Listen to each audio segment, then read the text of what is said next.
Salut à tous, c'est Christophe, bienvenue sur Top Mercato. Et ça y est, l'équipe de France a remporté son premier match 1-0 hier soir face à l'Allemagne. Un but de Mats Hummels contre son camp avec une performance XXL de Paul Pogba. L'international français a été de tous les bons coups. Il a récupéré, il a coordonné, il a organisé le jeu. La pioche est de retour. Une performance digne de la Coupe du Monde 2018. Il est l'avant-dernier passeur sur le but contre son camp de Mats Hummels. Un autre joueur qui a été très intéressant, c'est Adrien Rabiot qui a coupé toutes les occasions allemandes. Il a été très pertinent dans ce milieu de terrain en losange ou en 4-3-3 en phase défensive. Un autre joueur que j'ai trouvé pertinent, c'est Antoine Griezmann. Antoine Griezmann qui n'a certes pas apporté offensivement, en tout cas il n'a pas été décisif, mais il a apporté défensivement en accompagnant tout au long du match ses milieux de terrain et ses défenseurs. Alors dans les flops de ce match, évidemment, c'est Antonio Rüdiger dont on a envie de parler en premier. Il avait promis de jouer sale et il a été sale sur Paul Pogba en fin de première mi-temps. Il a littéralement mordu l'international français. Alors on sera attentif aux décisions de l'UEFA dans les prochains jours parce qu'on se rappelle que Luis Suarez avait été suspendu pour le même type d'occasion et d'action face à Chiellini dans une dernière compétition. Dans les autres informations de ce match, évidemment, c'est Mats Hummels.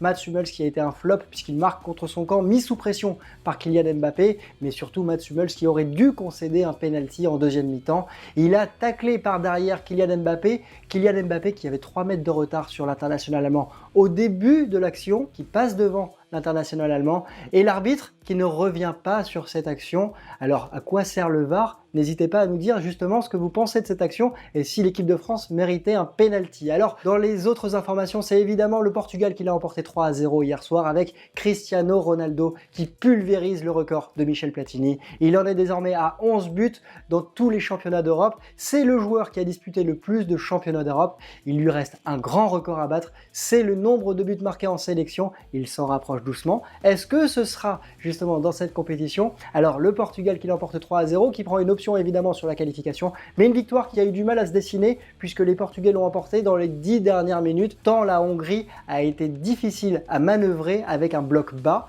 Alors ça sera évidemment un point important à observer pour le match de l'équipe de France samedi à 15h. On aura l'occasion d'en reparler. Alors dans les informations du jour, les matchs seront Finlande-Russie à 15h en direct sur beIN Sport. On retrouvera également la Turquie qui a été battue lors du match d'ouverture à 3-0 par l'Italie. La Turquie qui va rencontrer le Pays de Galles et c'est l'instant Barrière Bet, notre partenaire qui vous offre jusqu'à 250 € de cadeaux de bienvenue, de bonus de bienvenue avec le code promo BETMAX et on a sélectionné aujourd'hui 3 cotes. La première, c'est la victoire de la Turquie qui devra absolument se refaire pour espérer une qualification. La cote est à 2,62, une cote intéressante pour cette équipe turque. Il y a une autre cote qui est intéressante, c'est Yilmaz buteur. Yilmaz buteur pour cette équipe turque qui est à 2,88. Enfin, si vous souhaitez être prudent et si vous avez des difficultés à penser que la Turquie peut se qualifier, eh ben, on peut penser aussi à un match nul face à cette équipe du Pays de Galles. La cote est à 3. Voilà, je vous rappelle les informations clés, c'est avec Barrière Bet,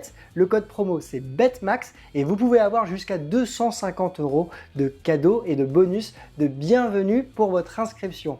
Alors, dans l'autre information de ce jour, c'est évidemment le match de l'Italie face à la Suisse. L'Italie qui peut se qualifier en battant cette équipe suisse, l'Italie qui avait fait une très belle performance au premier match face à la Turquie. On sera attentif évidemment à ce match. Enfin, on finit par l'image du jour. L'image du jour, c'est cette ULM hier qui est arrivée juste avant le coup d'envoi de la rencontre France-Allemagne. Cette ULM qui est entrée dans le stade et qui a frôlé les supporters avant de se poser sur le terrain. Il y a eu un blessé léger. Les joueurs Olivier Giroud et Léo Dubois en ont parlé entre eux parce qu'ils ont été très surpris. On a évité le drame, en tout cas plus de peur que de mal. Surprenant de voir cette ULM rentrer sur le terrain. Voilà, je vous souhaite à tous une excellente journée. Quelque chose me dit que le journal du Mercato et le journal du foot seront de retour très bientôt pour votre plus grand plaisir. N'hésitez pas à sonner la cloche et à vous abonner pour être informé des prochaines vidéos.